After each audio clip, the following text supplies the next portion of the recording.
You gotta just chill out, man.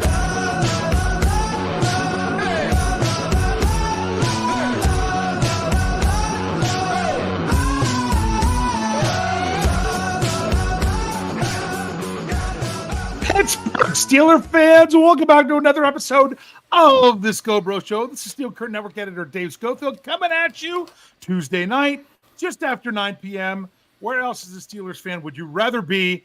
And with me, as always, and unfortunately not sitting next to me this week, is my big brother Rich. Big Bro Scho, how's it going tonight?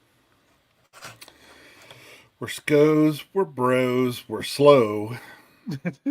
Let's go. Let's go.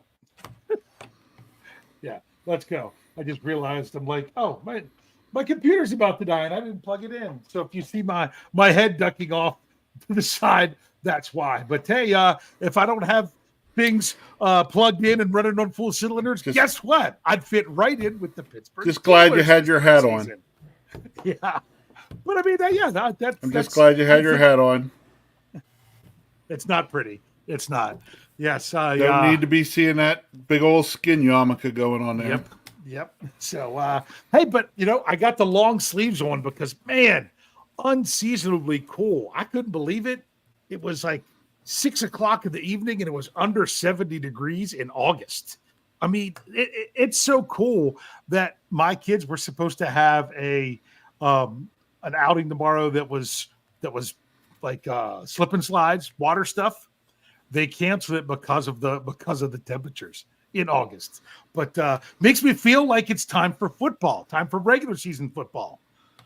But we're not there yet. It's still just the preseason. But man, we've got stuff that we can learn. And what we're talking about tonight is the uncomfortable Steelers preseason. That's kind of the whole throw. So shout out to Coach Tomlin's, we do not seek comfort. Well, if you're not seeking comfort, then you're right where you want to be because you should not be very comfortable, particularly offensively right now. But you brought it up. Yeah, we need to hit some news, don't we? What was the big news today, Rich? Yes. Big news today is Steelers putting Nate Herbig on IR. Yes. With the shoulder. And you said, I had to ask you to say the news so you would say the right brother. Because if I were to announce, I figured that was why you asked me. I almost said really Nate. I was going to say Nate, no Dave, not Nick, Herbig. Yeah. So, I was wondering, and I think I've gotten my answer now, unless people have completely forgot about it and it comes to it, that they changed the rules with the IR this year, that you don't have to be on the 53-man roster to start the season, where you could designate a player to return before the 53-man roster. My question was, when do you designate it? Could it be someone that goes on IR during the preseason and you designate it right whenever you cut down at 53, or would it have to be designated at that time, or would you have to not be able to put them on the IR until right before the cut down and then designate? I was never sure, really could get a good explanation on the timing, but so much of the reporting is, hey, because he went on IR, now he's out for the season, which had always been the case. But remember, you don't have to do that whole 24-hour, it's not even 24-hour things. People say it's 24 hours, but really it's 4 o'clock one day to noon the next. It's 20 hours. But this tells me, based on the reports of people saying his season's over. Now, one person who I think is pretty smart for putting this out there, Alan Saunders, noted, hey, if something happens where Herbig doesn't have surgery, he just rehabs it, he feels like he's good to go, he could ask for an injury release from the Steelers, and he would have to be released and then could sign anywhere. I think he has to wait a little bit longer, only if there's an injury settlement, before he could sign back with the. That's just really, really complicated and not likely to happen. But yeah, it's just it kind of clears some things up, but it also leaves the Steelers thin. the center position Does it? particularly, don't you think? But does it? Well, see, Does it? Well, to me, what it clears up is Zach Frazier's your starter. That's unquestionable. And let me tell you what, it looked like it was potentially headed that direction anyway. Yes, I believe that as well. I really think there was a very good shot Frazier was going to win that going into the season. Anyway, now that's just abundantly clear that he'll start the season as the starting center. Yeah. So, who's the backup? That's who's the backup question. center now? Well, it's easy. Isn't it? I think it's an easy question. I know who I would think, but they haven't played him at center at all. Okay, but that doesn't mean over the next few weeks they don't get him some work and it's good, but it's Spencer Anderson. See, that's what I would like to see as well. Right? Because, man, yeah, I can't believe that I was rotating people in when at first when I was doing the 53-man roster prediction with Jeff is I was rotating people. The first time I did 10 offensive linemen, I'm like, I really don't think they can do it. So then I was rotating who I was cutting out. And the last one I had done was Spencer Anderson. Seeing Spencer Anderson in the preseason and hearing the reports from training camp, I'm like, that was a huge mistake. Good. To me, that dude's making the 53. That's not a question. Yep. So, especially now, but even if it wasn't for Herbig, he was going. Especially now because he the talk has always been, hey, the guy really could play any position along the line, and if that's true, that becomes more important even now. And he's there. He's on the team. And he's probably your backup center. Unlike other players the Steelers have drafted in recent years on the offensive line, he actually played center in college. So that's something that you could look to see. If that's, the fact that he was at a hockey game with Russell Wilson early in the spring, I thought, well, maybe he's working with him as center. Maybe he was the other guy that they were looking at. Ryan McCullum has looked fine for where he was on the depth chart with the Steelers in the preseason. Now, do you feel comfortable with him as being the next guy up? Then whose roster spot does he take? Things of that nature. I think he's a guy that's definitely sticking on the practice squad because if something else happens at center, boom, you're going to need it. But I like the Spencer Anderson idea. Not 100% sold they'll do it. Some people are saying the James Daniels route. Not 100% sure they'll do it. Some people have even mentioned Mason McCormick. I don't know if they really want to throw that on a rookie's plate at this point of the preseason. Yep. Those are all different options. We'll have to see what the Steelers are looking at, and we probably won't know anything until at least Saturday. Speaking of which, I'm going to ask, I've had it on my calendar on the wrong day for forever, and I can't figure out why. I tried to go back. I found a couple places that had the wrong date. The Steelers game is Saturday this week, and I was under the impression it was on Sunday. Did you realize it was Saturday? I didn't actually. I hadn't paid any attention to what day it was on. Yeah. And when I finally was like, now let's see, the Steelers, once the Bills game was there, it's like, okay, the Steelers next week. Oh, wait, they play Saturday, 1:00. Yeah. Okay. I had it as Sunday. I think in my head, originally when they put out the TBD, they might have had Sunday's date, but when they announced it, they moved it to Saturday. They announced it with the date of Saturday, and I didn't realize it. Because, my goodness, I was doing countdown articles. I was doing everything that I had for everything had this game on Sunday. But you know what? I'm just glad that if they're doing it Saturday, they're doing it at 1:00 because it doesn't ruin my potential plans. My potential plans for my Saturday. Yeah. Jeff, Bad, and I, we all thought it was in the post-game show, but hey, you learn something all the time. So it just goes to show how much we don't know when we don't pay attention. But anything else you want to say? Sorry that I threw that out there. I can understand Bad not having – I can understand Bad not having the right day down for the Steelers to play, but, Jeff, that's unacceptable. But you're the leader. Yeah. I didn't mean to just completely get off the center talk, but anything else you want to say about center before we go on? No, it's this is one of those where it's not ideal for the Steelers, but this is nothing to me that sends shockwaves through the team. They'll be fine because the question would have been if Frazier won the starting job, which I think he was on a path to do that. If he would have won the starting job, would Herbig have been the first guy in at guard, the first backup at guard, or would it have been Anderson or McCollum, one of those guys? So now you don't even have to. Now that's not even a question because that's where that's where things are. So, all right. But it's funny because that was news, but it was still part of our uncomfortable Steelers preseason. Can't really be comfortable with the depth there. I know someone put it in the live chat earlier. I'm not going to go back and find it to bring it up.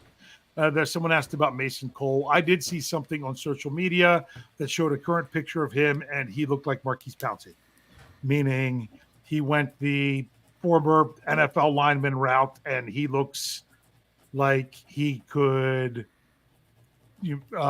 I play wide receiver. I don't know about wide receiver, but yeah, he does not. He'd be a pretty light tight end. Yes, so yeah. I think that's kind of how it's gone. So just for anyone that was asking about that, I just thought I'd put that out there. So Rich, today, I'll tell you something that gets lost in the shuffle, where I am pretty comfortable when it comes to the Steelers preseason.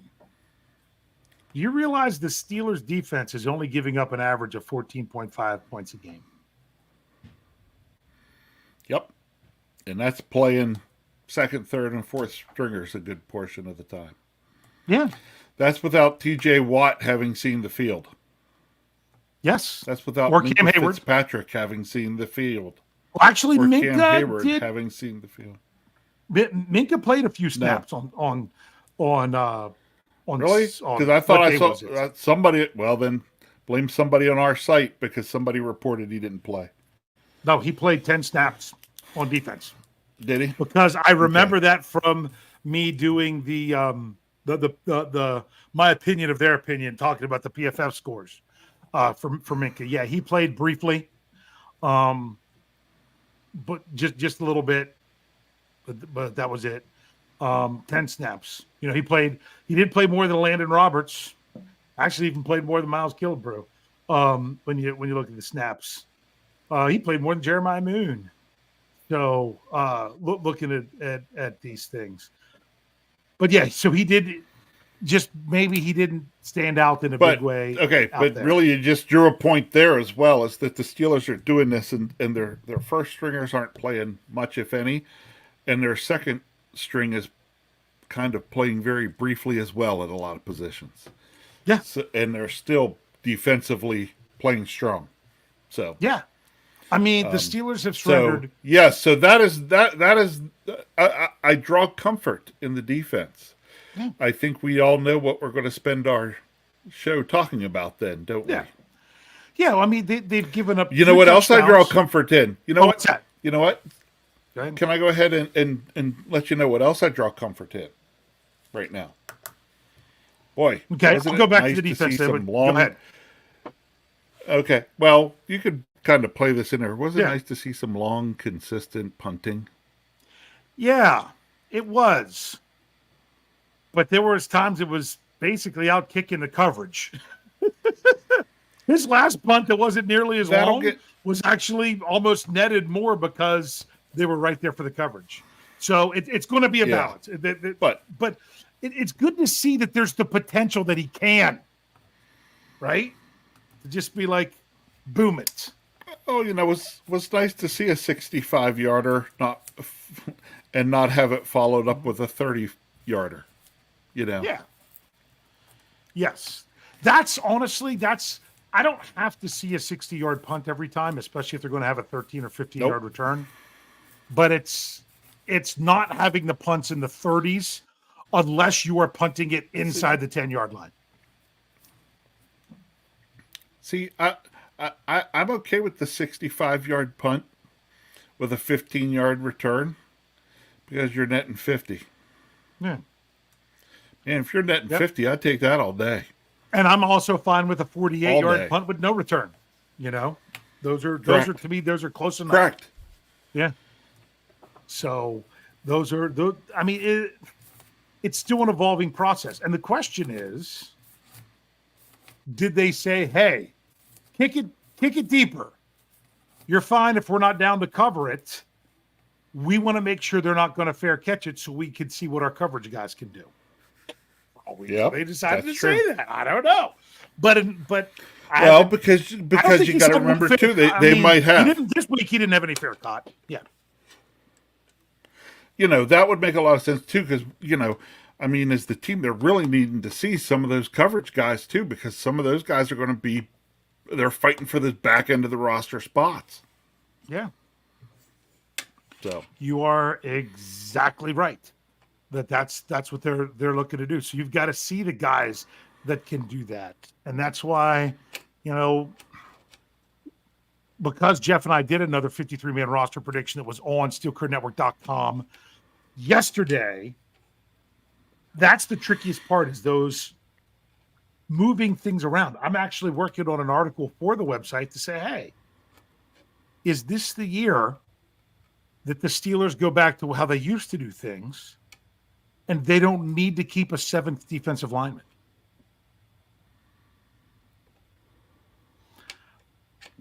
Because that's just kind of been penciled in there, all 7 defensive linemen. They used to only keep 6. It used to just be 6. So is this the year that they're like, you know what, we kind of need that spot for somewhere else? So, it could be. So looking back at the Steelers' defense, they gave up no touchdowns last game, and the 2 touchdowns that they gave up in the first game were both set up. Were both drives that did not have to cross midfield. Correct. Set up by bad special teams. Yep. So that's what the defense has surrendered. Other than that, it's been 5 field goals. And I know someone else said in there, well, they haven't really been tested a lot because it was just Mitch Trubisky. Yeah, but they didn't give up a touchdown to Mitch Trubisky. They only gave up, 1 field goal? Correct.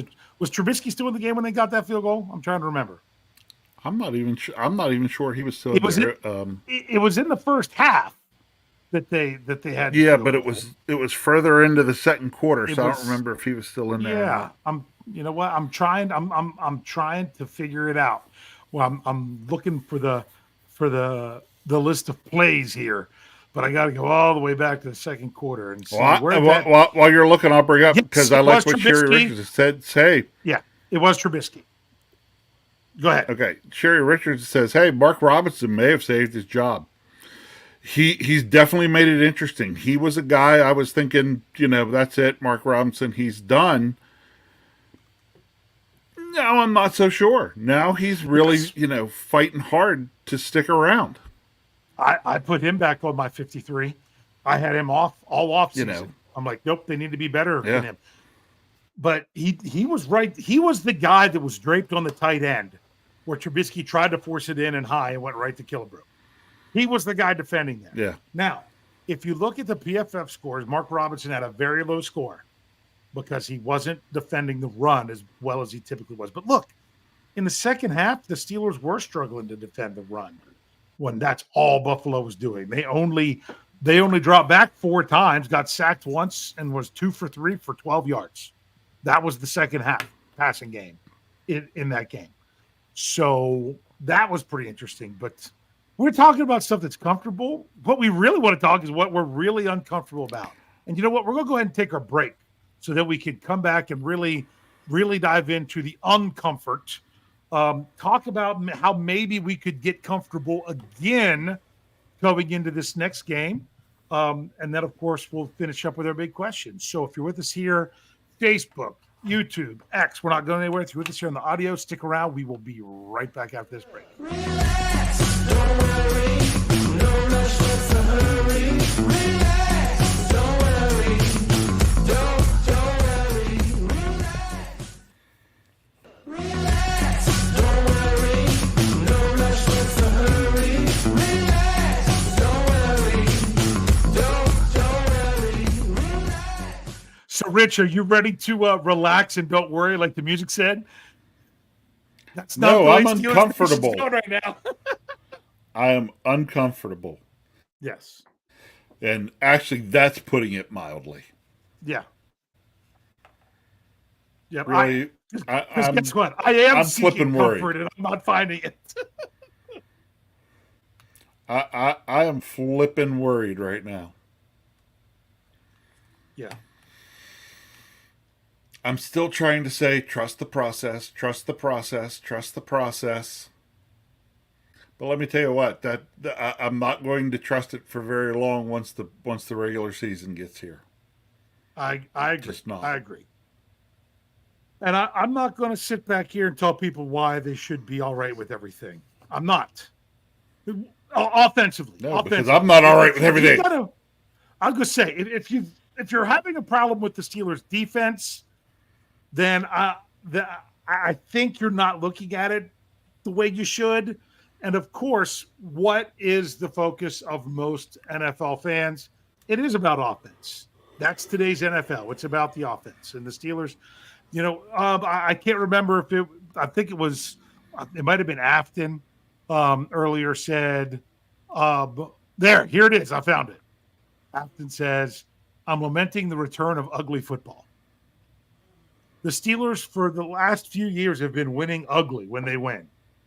And you thought, and honestly, I think that's why Steelers fans got excited this offseason, because they thought perhaps you're moving beyond the ugly football. And it's not that they can't. It's not that they won't be. I could sit here and try to say a bunch of things to make you feel better, but I can't say for sure it's actually going to work. For example, Arthur Smith's offense. He's not showing much of anything.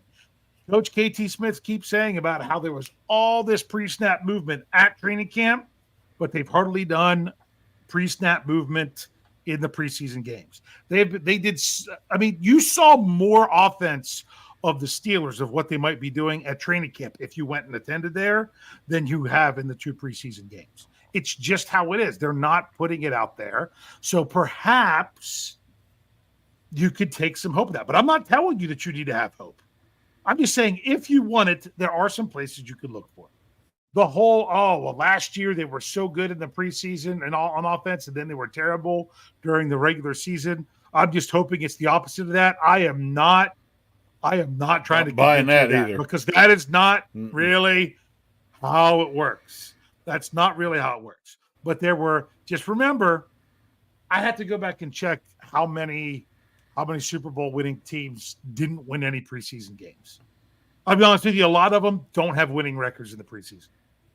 And you also have to remember, I'm pretty sure it might be true about the Browns as well, but I do know when the Detroit Lions went 0-16, they went 4-0 in the preseason. So I'm not saying a great preseason equals bad or a bad preseason equals good. I'm just saying everything doesn't translate. But there are definitely things that are concerning. To me, the most concerning thing is the passing game all around, from the moment the ball was snapped until the whistle blows. I'm concerned about the protection. I am concerned about let's look at Russell Wilson. I'm concerned about the mobility based on the calf injury. I don't think he's really where he can move the way he was during OTAs. Especially Jim Wexell said it on the Steel City Insider. I think it was last week or maybe the week before, that it's not the same. It's still bothering me. If you're talking Justin Fields, I'm not feeling great about the. I like the escapability, but I'm also not liking the way he's processing and reading. I'm not saying that, because I'm not a wide receiver expert at all. Some people are saying the wide receivers weren't getting open last game, and that was the problem. Others are saying, nah, they were. It just, they didn't have, the quarterback didn't have time for even when they were getting open. I'm not going to break that down. I'm not the right guy to give you that answer. But with the receivers, that's concerning as well. To me, there's a lot going on from beginning to end with the passing game that has me concerned. Rich, how about you? Yes. And to me, right now, it all starts up front. I'm like you. I haven't gone back and really tried to break things down play by play and seeing what's going wrong. I don't know if the Steelers right now, offensively, in terms of pass blocking, are just trying to line up and go one on one with the guy across from them. If there's not a whole lot of, what do I want to say? And if that's just what the defense is doing, line up and going one on one against, which a lot of defenses do in the preseason, they don't, you don't see as many stunts and twists and all these different things, which has your linemen basically going from used to working closely with the guy next to them. If they're just working one on one, okay, I can see where that would just kind of get old, or you just feel out of sync in the game. But it's concerning the amount of pressure that's coming so quickly on the quarterbacks. Yeah. And I don't like to point them out individually, but we kind of need to have a little bit of a conversation about Broderick Jones. Yeah, Broderick Jones. Everybody keeps bringing him up here in the live chat, and we do. That was bad. On a screenplay, he got driven back into Russell Wilson. Yeah, I know. He gave up the sacks, and other things, and a lot. I know people are going to start chiming in, and I know the popular thing is saying, if he's going to be your left tackle, you need to just put him there and leave him be. I'm not saying that shouldn't be the case. I'm just saying that may not necessarily solve anything. I don't know. I'm more apt to believe that's not the answer more than something else is, of just putting him on the left side and leaving him there. I don't think it would hurt if they did it. I'm just not convinced that it's going to fix what was going wrong. Because, like, I've said that a whole bunch of times, and I know if you listen to the Q&A, Jeremy Betts, he really wants the Steelers to just move on from Dan Moore. The problem with moving on from Dan Moore right now, outside of maybe Zach Frazier, he might be playing the best on the offensive line. People just assume he's playing bad because they're convinced he's bad. But he hasn't been. He hasn't been great, but he hasn't been bad. And there's been others that have been bad. So that's dangerous. And, just back to Broderick Jones for a minute. Did the guy just have a really bad night the other night? Maybe. That very well could be. Yeah. Maybe. I mean, everybody, I don't know about you, but I know I have days where I go to work and just have a bad day and I'm just off and everything just doesn't go the way it should. I hope that's the case. But now you better then prove, you got to show us that was the case. Yes. So to me, offensive line is something I'll be trying to pay a little more attention to in this next game, because the play has been, to quote Coach Tomlin, the play of the offensive line has been junior varsity. It has been JV, yes. Yeah. So, I mean, I'm going to say one other thing about Broderick Jones that I want Steelers fans just to keep in mind. I'm not telling you this. Just remember this. We knew Broderick Jones was super athletic, but very raw. He did a nice job last year at right tackle. He did even better at left tackle against the Ravens when he had to fill in there. He stepped up and did great. So I get that that's the Steelers' left tackle of the future. If he is struggling to get everything timing-wise, I mean, he even talked today to the media about sometimes he's getting into his set too quickly, which makes him not be in the right position to do the stuff with his hand. That it's even, sometimes he's rushing too much even with things. So my thing is, if he's still trying to get that figured out and work on it, where he's doing a nice job run blocking, not so great pass blocking, do you want him on the left side as he works that out? That's just something to keep in mind. I said it early in the offseason that if that's the weaker part of his game is pass protection, then should you be in a rush to put him on the left side if he's not ready? I just thought he was going to be ready this year. I thought he was going to pick up right where he left off at the end of last year and just get going, and it just doesn't seem to have been the case. So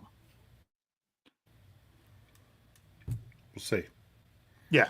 And I mean, I know then there's a lot of people that really want to talk about the coaching and everything. And I don't think that it was put with the offensive line. I don't think that's beyond criticism at all. Especially when it seems like it takes the offensive line forever to get going year after year. Every year. Yep. Under Coach Meyer. But I don't know what was going on there. Once again, the Steelers really, it's very rare that they get rid of a coach before the end of their contract. So you could talk about, they say about so much of that is on Pat Meyer, but is it? I can't say for sure that it is, but I'm not saying that it's beyond criticism. Let's just say this. Sometimes we turn criticism right to somewhere where we're sure of it. Okay. Like Daniel Red said here, although the last name's wrong. He said, well, Dave, almost that is on Pat Meyer. We're assuming this as fans, but we really don't know that. It's not that it's not like you can say that it's not on him, but you can't definitively say that it is. They've been moving them around a lot and not had the same unit out there together a lot. I don't know if that's Coach Meyer. I don't know if that's Coach Tomlin. I don't know if that's Arthur Smith. We don't know. But something's not right. And I don't think anybody should be off the hook, players or coaches. That's correct. From players to coaches to anything. Right. It's something's not working right. I don't care whose fault it is. Fix it. That's it. Fix it. Yeah. Because then Afton wants to know, and I know we have a super chat. I'm going to get to it, Marky D. I haven't forgot about you. He said, she said, Dave, is any of this difficulty on the O-line due to the turnover?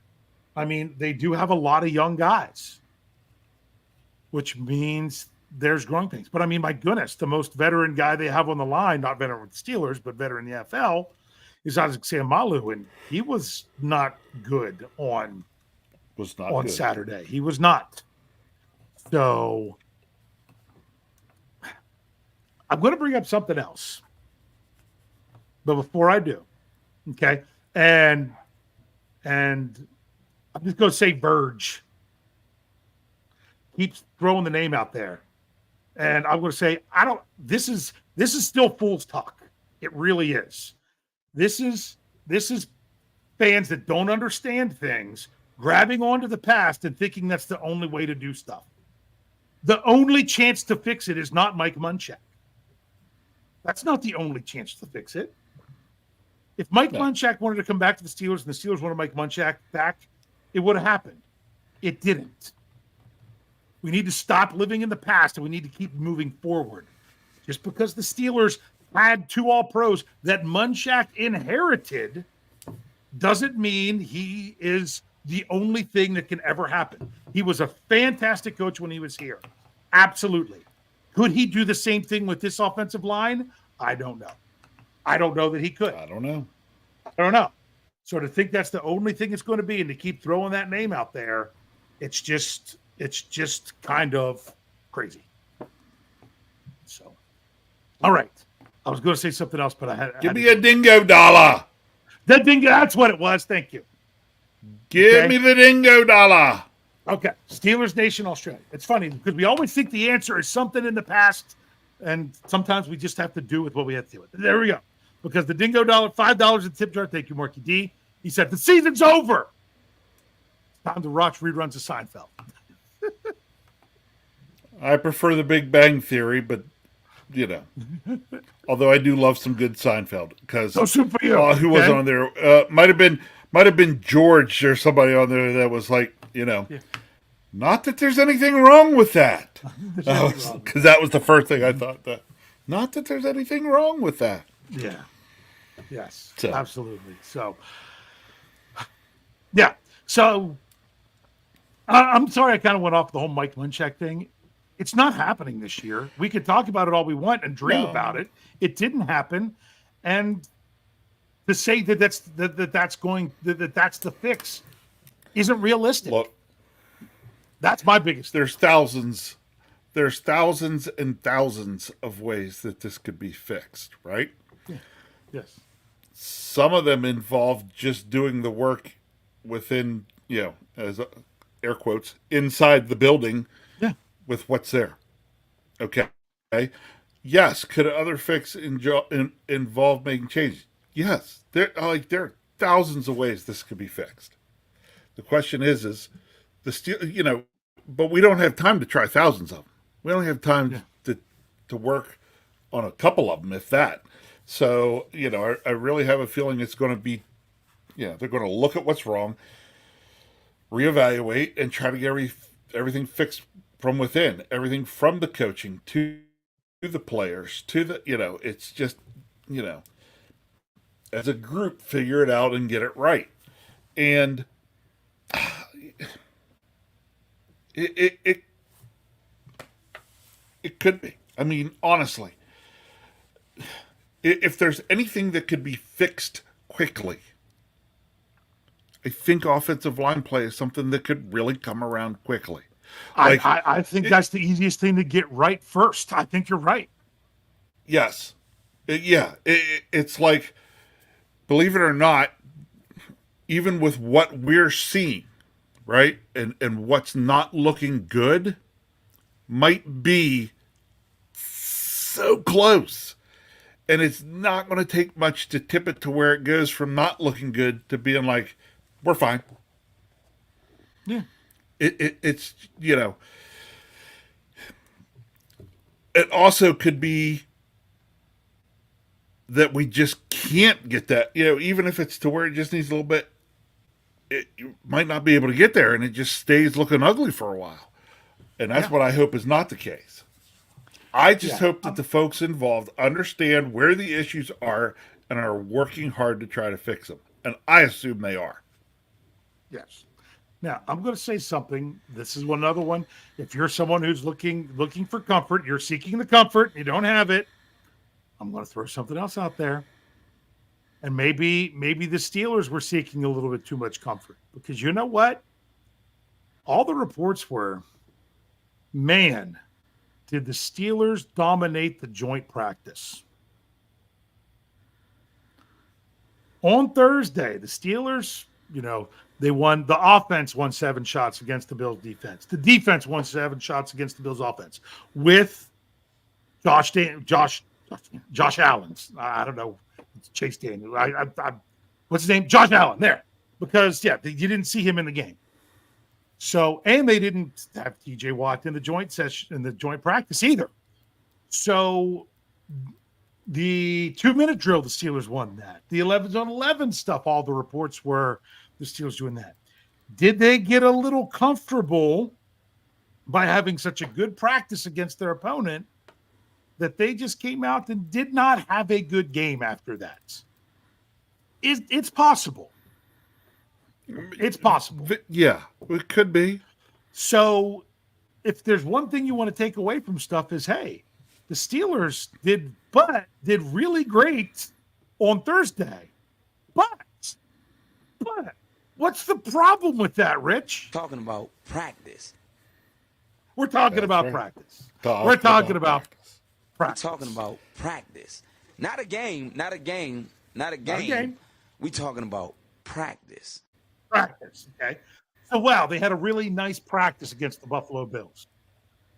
You still wanted to see that translate to a true game situation. And I say true game situation in the fact of you have the clock, you have the refs, you've got it's kind of the warm-ups.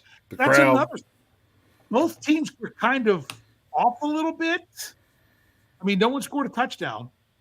They didn't have their typical warm-ups. They didn't run out of the tunnel. There was no player introduction. They had been cleared off the field. Things weren't the same, and then they kind of rushed in to start the game because it was on NFL Network. I'm not looking for excuses. I'm not trying to seek comfort. No, but That was weird. Here's what some of that all comes down to then, okay? This Saturday at 1 o'clock, we could learn a lot. Yeah.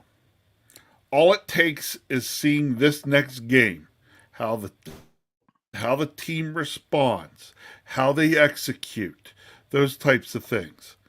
And it could be, we could sit here next week and say, okay, that with the Bills, blip on the radar, what we saw Saturday, that's what we want to see more of, and then that's what we're looking at, hoping to get more of going into the regular season. We could go and this time next week be talking, wow, this is a really bad trend, and what are they going to do to fix it? We could be having more along these same lines of still being really uncomfortable. But there's only one way to get there. Yeah. What I'm talking about next week, and that's play this game coming up on Saturday. Yeah. Yeah. So play the game on Saturday, see how things go. In the end, what I'm really worried about is that opening game in Atlanta. That's where I want to see everything put together. Yeah. So, but here's my thing.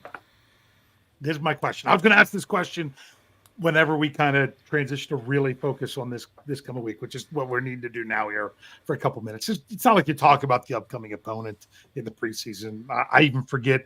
If they weren't playing in Detroit, I wouldn't even remember they were playing the Lions. If the Steelers offense comes out and on the first drive they score a touchdown, and on the second drive they score a touchdown, and then on the third drive they put in their subs, they score a touchdown. The next time they score a field goal. So let's say they put up 30 points in the game in all, and the first offense looks great. Are you really going to be convinced that now everything's fine? Or if you're saying no, or you're saying maybe, you know what, maybe or maybe not. I'm not going to forget these first two games personally. Yeah, no. My favorite thing to say, not favorite two things, but the way I always look at this is trending in the right direction, trending in the wrong direction. Yeah. The first two games, the Steelers' offense has been trending in the wrong direction. A good game then tells me, okay, we're now trending back in the right direction. But that can trend right back in the wrong direction, following. It's like we need a mathematician. Mm-hmm. You're the stat geek. We need, you need more data. More data makes you feel that you're making better analysis of the situation. You need, the more data you get, the more accurate you're feeling you can be. Yeah, and I mean, when do I really right now start? Looking at the data to compare it to the NFL, it's got to be at least 3 weeks into the regular season. I prefer 4, but you can start to look at it even 3. I mean, we're 2 weeks into the preseason, so yeah. But you want to? I mean, you don't have to go out there and tear it up in the preseason to be all right. And we understand it's new quarterback, new offensive coordinator, new system with that. Yes. But you've got to at least see something that gives you some hope. So now here's my question. What if you come out here and the Steelers are still got a big goose egg on the scoreboard at halftime of this game? Okay. To me, I just feel kind of like unless you're dealing with a bunch of injuries, I'm feel kind of like I am right now. Okay. I almost feel like they're either going to show it's either going to be really bad, which to me is just, I don't, unless they're turning the ball over every possession, that there's not a lot that's going to make it go worse. Goes from bad to worse. Yeah. So it would take a lot to make it go totally worse. So it just is what it is. But hey, we've got a big one here. We've got a big super chat. $20 in the tip jar. $20 from the one and only Johnny Utah. I say that because that, great point break reference. we talk about other movies. That's one I like. I haven't seen it in a long time, but I like it. The It strongest says I've been listening. Avenger. Yeah, it says I've been listening to Thor, you guys. son of Odin. Are you going to let me read it or not? No. I've been listening. I've been listening to you guys forever and all of SCN audio. Only just wanted to show some love. Currently listening while I work on homework for discrete mathematics and statistics. As Steelers fans, we need to chill out. Okay. First of all, he's right the up most our alley important with thing the to comment on discrete that whole thing mathematics and statistics. is the discrete mathematics and statistics. That's correct. Yeah, that's the first thing of note that I want to take out of this. But yeah, we do need to chill out. All we're Well, if looking he's here at, listening to our show, then at least I know he's listened to the right show. Because, only on This is our the only show one would that's we on really Tuesday nights. love that he's. Yeah, but we are the two that would really love that he's doing homework for discrete mathematics and statistics. yes. Because if he would have put that in any other if he'd have put that on the preview, my goodness, Jeff would have been he would have just kind of what? I don't know how he would have responded to it, but yeah, that's some really great stuff there. But maybe we could use some of those, it's discrete mathematics, so maybe we just kind of slide it in there nice and gentle. Got to be discreet about Slide it. in there. Yeah. So Yes. I don't have a lot of hope for this game coming up. Offensively, I want to see the defense continue to do well. If the Steelers come out and lay a total egg, it doesn't really move the needle for me a lot. And if they come out here and completely tear it up, it'll move the needle some. But I'm also not going to knee-jerk reaction like a lot of people, and where the needle goes from straight from empty to full. All right, it's still taking it all of what they can do, good and bad. Let's put something good out there offensively to see. That would be really nice to see, wouldn't it be, bro? We need a little better game tape on the offensive side of the football. To me, it doesn't matter what the points are. I need to see some better tape. Because there hasn't been a lot of good tape. No, there hasn't been. So maybe, hey, the Steelers love to invest in the trenches. That was, when Andy Weidel spoke with the media, that's what he talked about. So let's focus on getting it right up front. Coach Tomlin said it following the game. He's right. They really, if you're going to improve things, you have to improve it from the start of the snap to the end of the whistle. So if you're going to start with the start of the snap, you've got to get it blocked up front first. Whether it's the run, whether it's the pass, everything that they got going on there. So, and of course, Brian Brown hit it huge right there. No more injuries. Okay. So now, are we really going to care about these first two games when we're stuck in 6 months of not knowing what to talk about next March, April, May, and June? We're not going to care about these preseason games. No. All this is tuning up and trying to hopefully foreshadow what's to come during the year. Hopefully the foreshadowing is done by the defense and not the offense, because I'm fine if that's the way the defense plays this year. Rich, you ready to get to the big question? Yeah.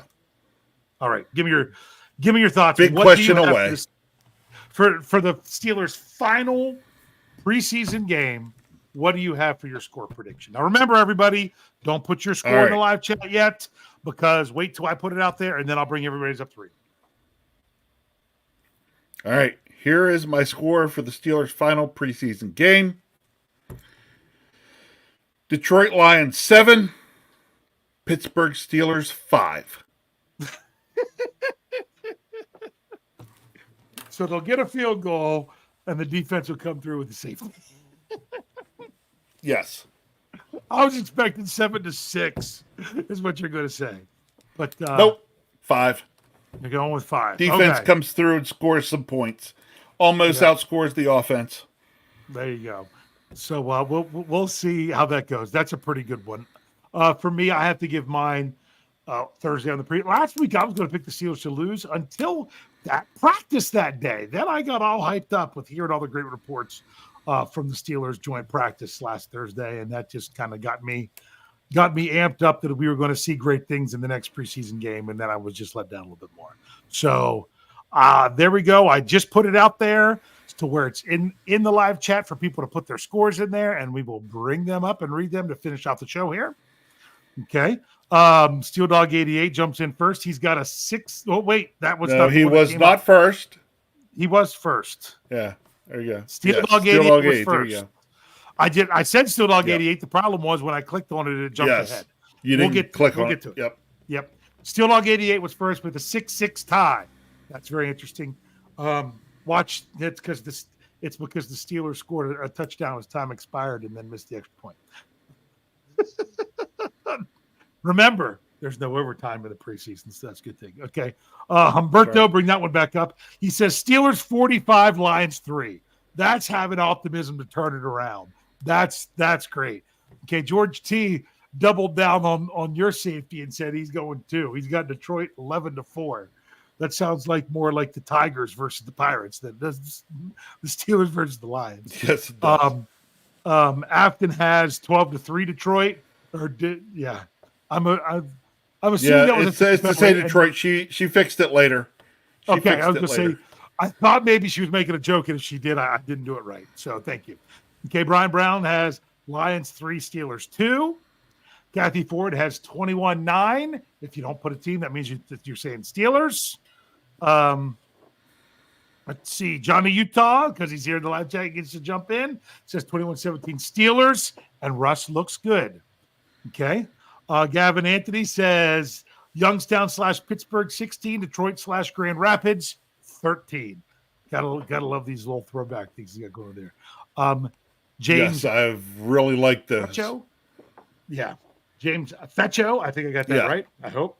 13-10 Steelers. Sherry Richards has 16-12 Steelers. Daniel Red has 16-6 Steelers. Yeah, that's a good point of someone put in there about so just keep looking. That Arthur Smith is running the same plays because they're not show anything. Okay. I've got Oscar MP. I haven't seen this one in here before that I can remember, unless it was a screen name change. Steelers 10, Lions 24. Jamie Carlo says same score I predict every Steeler game. Steelers win 24-10. Verge, I'll just leave it at Verge. Says Detroit 17-1. It's the Canadian rules where you can punt the ball out of the back of the 20-yard end zone and get a point. Yep. Let's see.